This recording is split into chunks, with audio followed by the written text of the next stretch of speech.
Hello. Hi, Camilla. Hello, Natasha. So good to be here. So, We thought we'd have a fun chat together, Camilla and I, and we had a big plan that we were going to introduce ourselves one at a time. So maybe I'll start. If you haven't met me, you might be seeing this on Camilla's platform. Then my name's Natasha. I've been running a business since 2015 and was never going to run a business. I was like, no way am I going to run a business. I did a degree to get a fancy job and I ended up running a business from 2015 that started with a real marketing focus, and then over time that really developed into business mentoring more and doing group mentoring support for groups of women, as well as I do lots of tech stuff. So often people need a hand with a website or they just can't figure their tech integrations out, and I often help people with that because for some reason the tech doesn't really mess with me, usually, touch wood.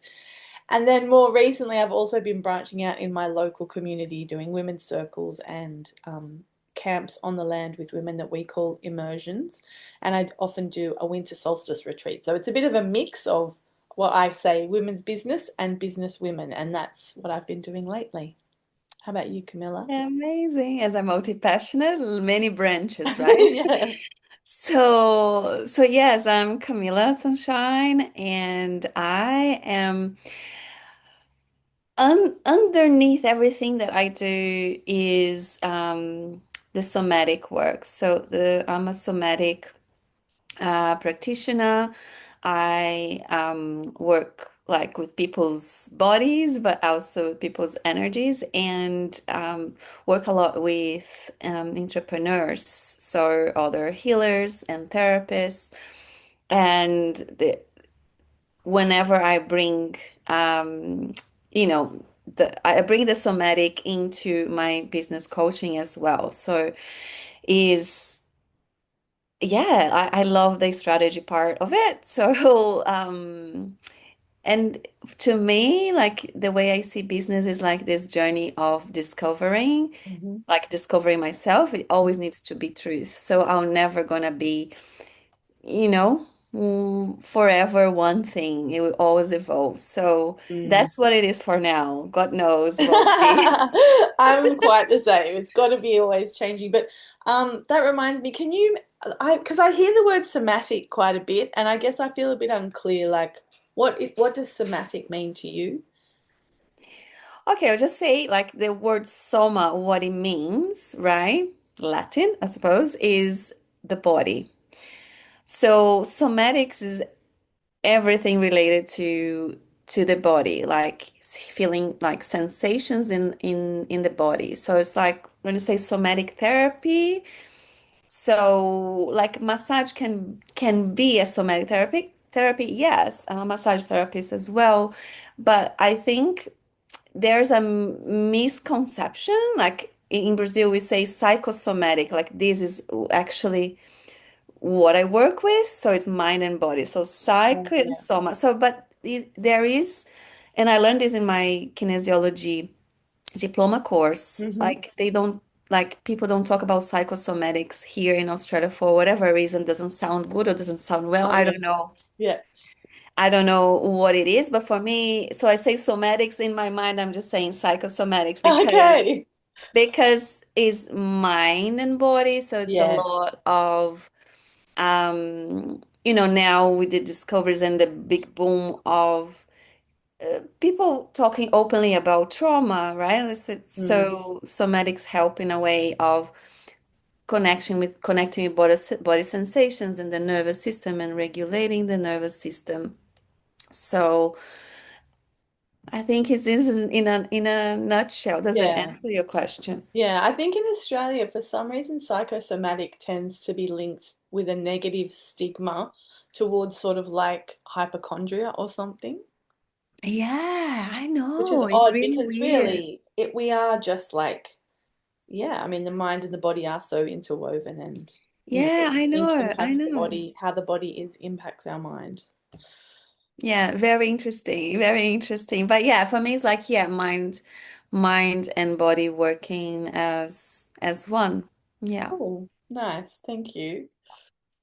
I mean, there's a few things that have lots of stigma. I was just talking with some friends today. One of my friends just got an ADHD and autism diagnosis, and I know, like, I don't know if in your groups, but some people in my age group, in my community, have some like cynicism about, the current language around neurodiversity and about all the awareness about mental health and the way that the young people are using those frameworks to help make accommodations for themselves and for people they care about so that there's just a lot more care and respect, that everybody's a little bit different. And I know some people our age they just don't really appreciate those frameworks. They feel like it's kind of a way of copying out, whereas I feel like I don't actually have a diagnosis, but it's just a way for me to be kinder to myself and have this frame of reference, like this way I think about myself and the way I show up that's helped me have a lot of compassion for myself because I was so hard on myself before I was using that lens. Yeah, I think that was similar for me. For a long time, I didn't want to be diagnosed because it felt like a disease. There's something wrong with me. And it was actually, we're talking about social media and things like that. It was social media who actually opened my eyes to, oh, maybe this is not something too bad.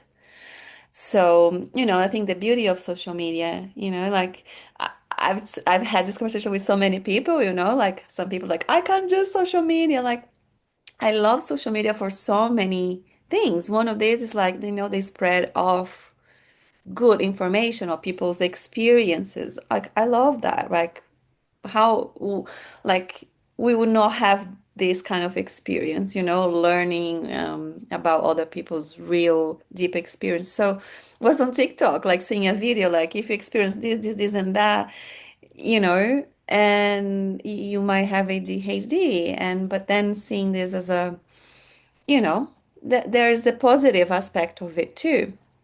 And it's like, oh, okay, maybe I'll be, I want to know now. And then was when I had the diagnose, then it was about self-acceptance more than anything, Yeah, And definitely. it has been that. So yes, Mm, similar to it's like, okay, how do you operate? So mm, I think I was being much harder on myself mm. before, and Yeah. just like yes. A lot of things I haven't figured out the way Yeah, yet, and a lot yeah, of things, it's like, no, this is how how I roll, how I run, yeah. and it's fine. But I think, like we have been, look, what it felt like whenever I was, when the multi-passionate thing came up, like we were doing things in parallel, like but very similar. Like okay, so the first thing was being a multi-passionate. I worked with a lot of multi-passionate people, and I know you do being Mm, one as well. mm. And then the ADHD, and then I started talking a bit about that, and you as well. And then Yeah. now, well, we haven't had this conversation yet, but the menopause is a big thing because I mean, I've been 10 years into this journey. Well, can tell more a little bit more about this Mm, a bit more in detail, but yeah, it's been a journey too, and how it affects, how we run our business is mm. it's been probably the biggest ah! And definitely they affected, ADHD. It's, that they say, if you have ADHD and you're functional, wait until you get into menopause, then you you really, really feel. And I think this is what happened to me, maybe Mm, uh, I had, but it was mild, but the symptoms can get worse, which I'm, looking into through different lenses and, improving my body functioning, through supplements and things like that. But yeah, that was my experience. I don't know. What yeah.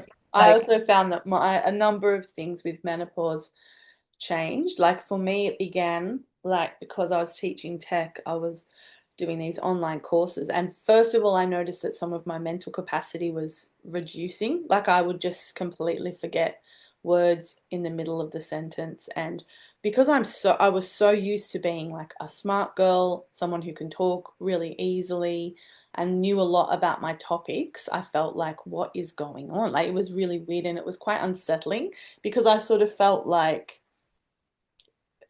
it really destabilized my identity. Like, who am I? Because my identity was so caught up in being this woman who helps people with tech, who's really smart, who's quick, having a maths brain. And I noticed that I would just sit here because out here there's a loca tree, and I could just sit here and just like space out and get really out there. And I think what started shifting for me is this sort of binary of like cognitive function versus being really spiritual and cosmic. And I think a lot of my life before perimenopause, I was a very grounded person and I couldn't really access some magic things. Like I couldn't, when people said speak to the trees or like there's fairies or even just certain like clairs, like clairaudience or clairvoyance and different things, I just had no connection to any of that.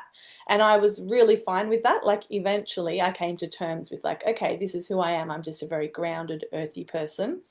But the more that my mental faculty started diminishing, the more that all the magical aspects of my capacity started increasing.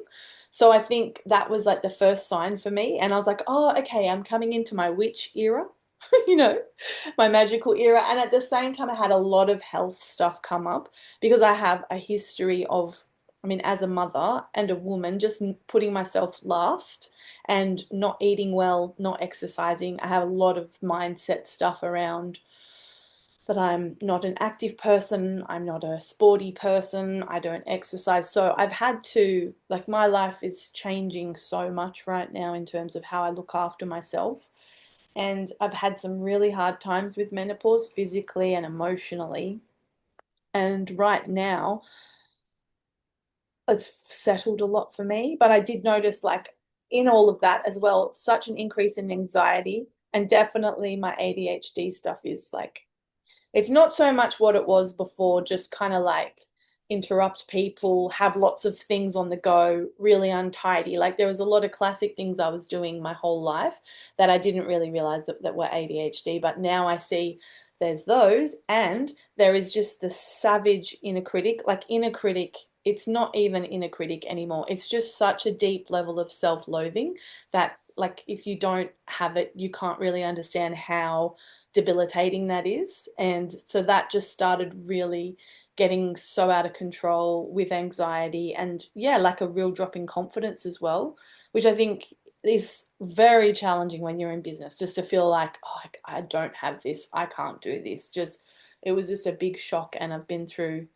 like the whole roller coaster with it, where I'm feeling pretty calm now because I have a great mentor and I have these good like frames that I can be kind to myself about the way I am and a very supportive partner. But yeah, it's been pretty messy few years for sure. Yeah, I want to share something on this, but first I want to ask you, like, okay, so menopause, how did mostly affect you running your business, and Mm, how did you turn it around? mm, Like mm, how what are the main things you can remember? Is like, oh, I couldn't do this, but then some things you might be still be figuring out as we do, but like how did that mm. impact and how did that change? Yeah, I mean, what happened was I had all this health stuff and a massive underpinning part of that. So I had a very long bleed, like a 29-day bleed, and then I had to go, I was anemic as well, and I had to go and get two blood transfusions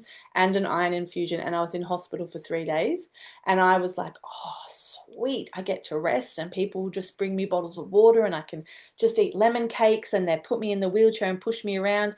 And I was like, what is up that I have to come to hospital to rest, right? That's not great. Yeah. And It was so, like part and of I your It's like, realized oh my like God, this is so good. That's exactly what I need. Hang on. exactly. Yeah, I mean, that's not great. So then I thought, okay, I'm clearly just part of it. And working with my naturopath, it became clear like I had to keep trying to reduce stress, reduce stress, reduce stress. And it's just a quest. Like, just when I think I've reduced stress enough, I find that there are still places where I'm really holding on in my body. And I'm constantly trying to just get to a place of like the exhale. So that really had to change. And so not long after that health crisis, then I got a job with Wollongong University. So I was an employee. And once I got in there, I just realized, whoa, I've been working so hard. Like it's not just external stuff. I can really push myself. And I had been really pushing myself so hard. Like just the level of this kind of thing. I didn't even know how to explain, just like holding on and just, oh my God, they just go, go, go, go, go. So working for Yeah. someone else helped me realize, oh, okay. Other people aren't living like this. Like there is care in being slower. Whereas I was sort of like idolizing working hard. And I'm learning now to just get deeper in rest, deeper in rest. So, yeah, I try to have at least one day of the weekdays, no business. Mm. My weekends are blocked out. I'm very strict with my calendar, like when I'm on for business. And I try to make sure there's always gaps between things. Yeah, so I've changed a lot, but it's still a quest. Like, still every week when I do my planning, I look at it and I just think, whoa, that's a lot. That's a lot. That's a lot. I need to cut Yeah, heaps of that yeah. out. I Yeah. know I need to have lots of breaks in between, and then even like I know you, for example, so many things are coming up now. Like it's like I know you have a session after this. Like I would never be able to do anything like back to back anymore. I just don't do anything Yeah, back yeah, to yeah. back anymore. But it's a constant. It's like, oh, okay, but then it may change, Yeah. you know what I mean? Like you can have Experiment. two back to back and then have a rest anyhow. But what you said there about the like learning how to exhale, like Mm. this is some like somatics in somatics we do Yeah. that. Like Cognitive. probably, like that's the main thing. Is actually it's an exercise. I was talking to someone today. It's like, how do I explain somatics, right? Because like the ability to exhale is one component of it, like because it can feel like when you do, you're actually activating your parasympathetic nervous system and etc. But anyhow, I can say this now, moving forward. Like, what is somatics? Is your ability to exhale in life. It's a way, right? Yeah. I mean, I call it Um, the somatic let go, like that I'm just letting go and I'm feeling like no one's watching me. I'm unobserved. I'm not judged. I'm just in a deep, peaceful place. Mm. yeah, Mm. yeah. And so, yes, it's like the menopausal, journey is, yeah, it's the confidence is a big thing. I think it's a big thing because, you know, like I didn't used to like, but I'd have put on weight and then and never being self-conscious in camera, but I can see a part of me like now rising. Sometimes it's there, sometimes it's not. It really depends. But I know it can be there. The part with the double chin, like look at it. Like you know. So when I say this, the part of the somatics as well. One thing that I'm exploring with clients is like the inner critic through the somatics, like what's happening when we are criticizing and the parts, we have parts. So it's like I have a part who is the inner critic, it is a part. When I see this as a part, then it's like, oh, what is this part is actually saying? It's just like, you're doing this, you look that, you look horrible, it's saying all those things.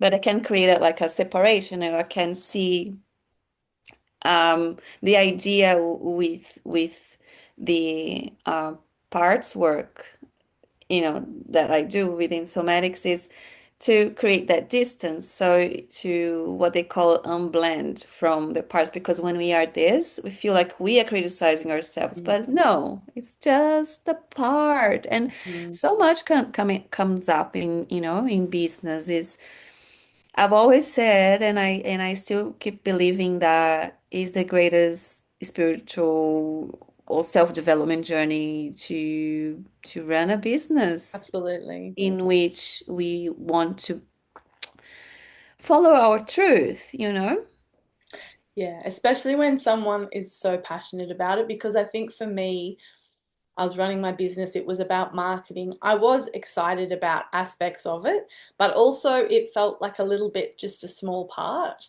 And then at some point, I thought, you know what, I really actually want to do this other kind of work, like more spiritual work and other kinds of stuff. I don't want to be confined just to talking about MailChimp and YouTube and stuff. I want to talk about these other spiritual aspects. And um, that really triggered me. I think it's one thing to run a business, and the most intense spiritual journey comes from going on a quest for a business that is really soul aligned, that is like that thing we care about so much that our soul is calling us toward. That's when I think I see people get most triggered, because I would work with women and they would be on that kind of business journey, and I'd be saying this and that to them and giving great advice, which is all well and good because I was really detached from it. And then when it came time for me to step into more of that work in my business, I was at least as triggered as them or more. And I had to take all my own advice and learn how to push through all of those discomfort, not push through, but how to work with a lot of those Yeah. triggers and the confidence issues and the strong Yeah. hooks. When it's from the heart, there's these different hooks. So, yeah, it is a really Be- intense spiritual Because transformation. yeah, you evolving into that. You Mm. know what is I want to ask you how you help people, but just want to finish that part because you know um like like you mentioned like, oh, I was the grounded person, and then I went to with the, opened up to the fairies, and I felt like I was the opposite. Okay. I felt like I was like very easy to be with the fairies, very easy. I've always seen myself as, an alchemist. It's very easy to work with energy, has always been like that. But I felt like I couldn't be consistent. I can't, how Um, come to run a business, I need to be organized and I need to manage time. And, in ADHD now, it's like, okay, you have time blindness, right? Have you heard of this?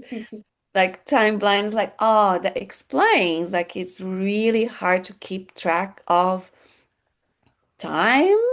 But, how do you run a business when it's hard, it's not that you can't, like I probably can, but it's a lot of stress. There's a lot of systems behind.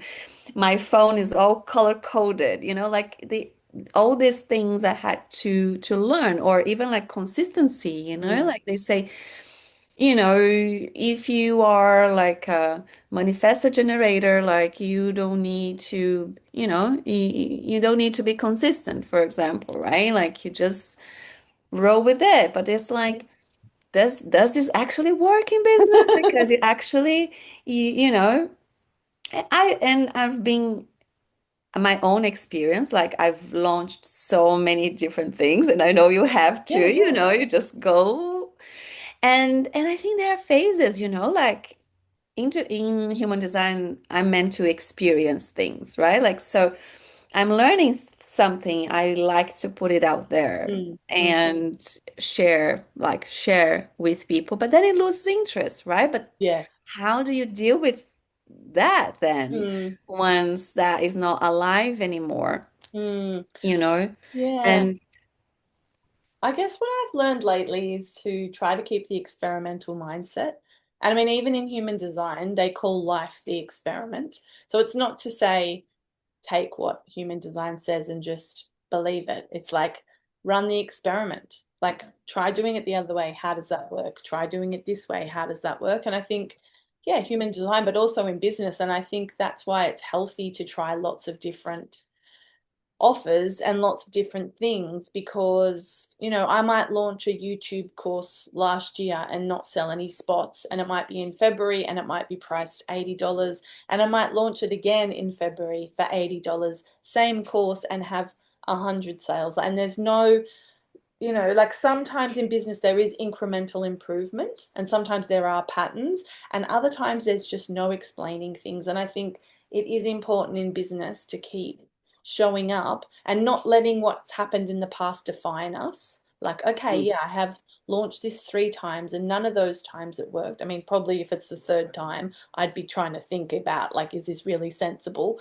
But, I think it is good to tweak and refine and try different experiments and to have that light mindset. Yeah, And when people come to me and they're like, okay, I've got this program, I've put my whole heart and soul in it, I intuited it, I dreamed it in, and now I just want you to market it. I'm like, oh my God, now I just get a red flag. But yeah, earlier in my career, I would, try to help that person and say, okay, so we need to do some market research. Like, did you do market research about this? And then the answer is, oh yeah, or actually all my clients just want one-on-ones with me. They don't really want a course. And I'm like, so you're probably not going to be able to sell this because your market doesn't actually want a program. You want a program because you want to extract yourself from your business and have this yeah, dreamy yeah, kind of passive business lifestyle, blah, blah, blah. yeah. You can't sell something that people don't want. So, yeah, I feel like I think, experimenting is actually great and figuring out what your market actually yeah. is really great. And And maybe there's this, ADHD are just primed for that.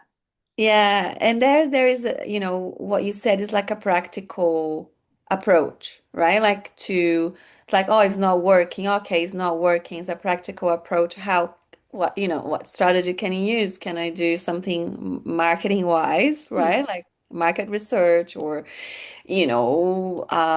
pricing or whatever it is, decisions around that realm. But there's this subjective aspect as well. When I say it didn't, oh, I ran 3 times and it didn't work, it's Mm. because I am telling myself it didn't work because here's the inner critic, right? Like I've had situations where just like, like, oh yes, I'd love 20 people in this. And then 10, 15 people join. It's like, oh, it didn't work. I've Hmm. had situations where it was like that, right? Mm. So that doesn't, is the problem like a marketing problem or is something happening inside? So I think yeah, that's why like these two aspects is so important, right? Like so the practical decisions that we do based on the internal, how you say, like internal relationship with ourselves and and the clarity that we get, like the inner work and the outer, right? So it's really, yeah, important, both together.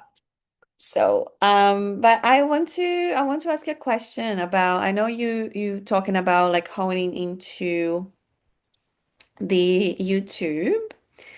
So, yeah, is there anything you can share about the experience, like for someone who, wants a platform, like what are the benefits of YouTube over any other platform you're finding, like Mm. type of people, Yeah. monetization, maybe a lot of questions in that.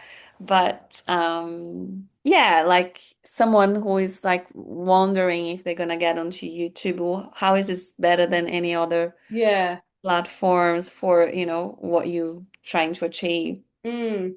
Yeah, I mean, I just saw some interesting research the other day. My business mentor ran a survey just asking people some questions about where do they post and also where do they go to look for content.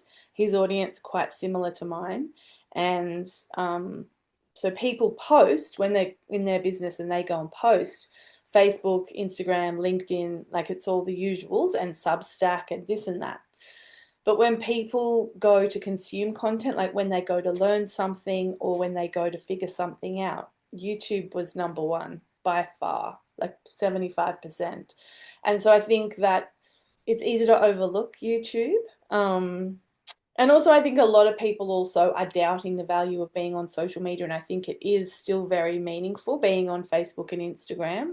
And you don't have to create different content for every platform. You can use the same content on Facebook, Instagram, and YouTube. And I think the thing with YouTube is that there's kind of two kinds. There's like people who have a massive audience, and then suddenly they find themselves with 2 million followers, and then they have to figure out how to turn that into a business.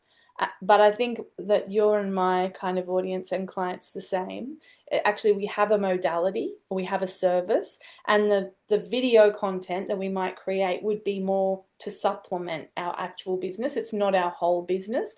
And I think this is a really important distinction, is that there's a lot of common advice about YouTube that we don't really have to take to heart, because we're not necessarily trying to build a YouTube empire. We're just using YouTube as another place where we can share content and maybe become a bit more discoverable.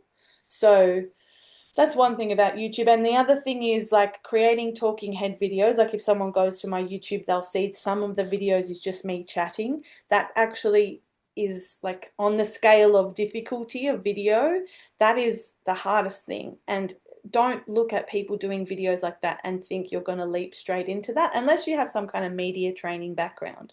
I think I got to that place by taking really gradual steps. And I started with that I knew how to run a Zoom meeting and I was interviewing other people. So the focus wasn't on me. So I kind of got used to being on video where the focus wasn't on me. Or I would make little screen share videos of like, here's how you add subscribers in YouTube. And I made it for clients, but I also put it on YouTube. So at that point, the focus wasn't on me. Like I still get a bit jittery if the focus is all on me for a video. It's not my most comfortable way to do it. But I would say just it's about stacking skills. So once I knew how to do a Zoom video, and then I knew how to do a Zoom video interview and upload it to YouTube, and how to make a thumbnail, how to do the description, all these little skills I stacked gradually until one day I must have just got really ranty and I was just ready. I'd sort of developed ripeness and I was ready to make a video that was literally just me talking to the camera. And that just took a lot of time. So Yeah. I'd say if you're at the very beginning, try to find other ways to make video that's not you talking to the camera, Yeah. and or make talking videos and send them to a close friend or a business mentor. Don't go live with them straight away necessarily, because when I notice when we try to do something new, we can get really dysregulated and then get shattered confidence wise and say, I'm never doing that again. Whereas if we take a more gradual approach, we can get to the top of the mountain, but it's just step by step adding little skills. Mm, Mm. yeah. Yes, It's yeah, it's definitely like that what you figured out that you're a way, like talking, like, okay, this is very difficult for me. So what is easier? Easier is to talk to people Yeah. than bang, like I've done, yeah, heaps of those as well. Like, and to be honest, like I particularly don't like this thing, we're gonna prepare to record a video, the perfect setup. And I had like a nomadic lifestyle before this. Like I can't have like a whole studio, carry with me wherever I go. Like Mm, I need to create something that fits my yeah. lifestyle and my strengths, right? So that's I work when working with people, you work a lot in finding their strengths as well. Mm, Sometimes they don't realize is a strength, like they might not be good with videos, but they could do amazing things with writing. They could do amazing things with like just, talking talking to people, yeah. even like, that Yeah. that's it. Just minimizing the fears that the other things that feel hard. Yeah. And often the anxiety is just because it's all the light is suddenly shone on ourselves and it's all about me and how do I look and how do I sound. Whereas when I'm making videos of service to others, I'm not even thinking about myself. It puts the emphasis away from me and then I feel less anxious. So, yeah. There we Another go. trick. I wonder if let's share where people can find us if they want to follow us up. I know you're on Facebook, but do you want to just share like where else people might find you? Well, for meditations and the somatic work on Insight Timer, it's Camila Sunshine. Can we're gonna pop Yeah, we're down going to pop links. below. And I'm still a Facebook girl. Like I still use my profile to connect with people. Seriously, that's the place where I hang out the most. Yep.